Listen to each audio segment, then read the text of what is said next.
Good morning. Call this hearing to order.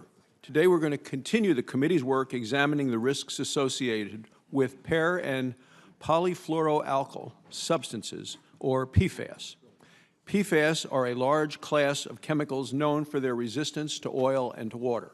Since the 1940s, PFAS has been used in a broad array of industrial, commercial, and consumer applications, including nonstick cookware, waterproof clothing, stain-resistant fabrics, food packaging, and firefighting foams.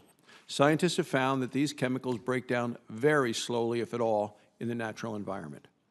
They have also found that some accumulate in the human body. These chemicals travel through water, air, and soil. Humans ingest them, inhale them, and absorb them through their skin.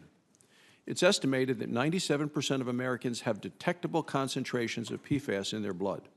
Some of these chemicals are associated with a number of negative health effects. To date, scientists have detected pollution from these chemicals all over the world and in nearly every state. It appears to be concentrated in communities located near or downstream from military bases, airports, firefighting facilities, and chemical manufacturing and processing facilities. In March, this committee heard from 4 witnesses representing the Environmental Protection Agency, the Department of Health and Human Services, and the Department of Defense, in order to learn what steps the executive branch is taking to address the risks associated with PFAS. Today, we're going to examine 6 bipartisan bills which have been introduced to address these risks. They include S-638, introduced by Ranking Member Carper and Senator Capito, S-950, introduced by Senator Stabenow and Rounds, S-1251, introduced by Senator Shaheen and Portman, S-1372, introduced by Senators Stabenow and Rubio, S-1473, introduced by Senators Gillibrand and Capito, and S-1507, introduced by Senators Capito and Gillibrand. Addressing this pollution is a priority of this committee.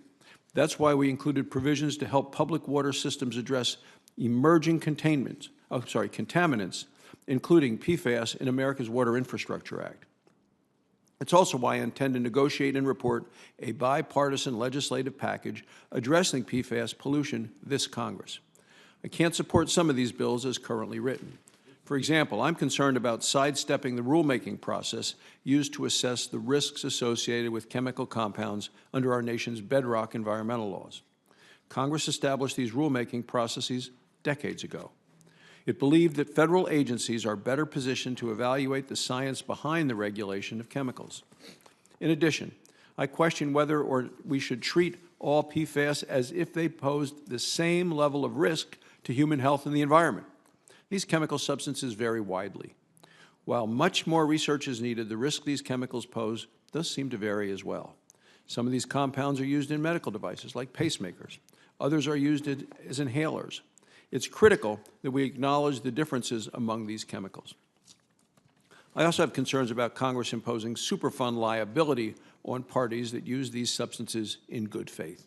For example, our nation's airports, refineries, and others used firefighting foam containing PFAS in order to protect their workers and the public at large.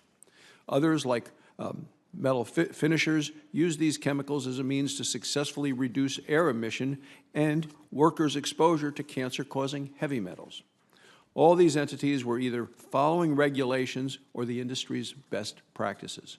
Still others, like wastewater treatment facilities and landfills, are often unknowing recipients of PFAS. Congress has a critical role to play in ensuring that the federal government responds to the risks associated with these chemicals in a timely manner. Today's hearing is an important step in identifying how we should proceed on this issue. I'd now like to turn to Ranking Member Carper for his opening statement.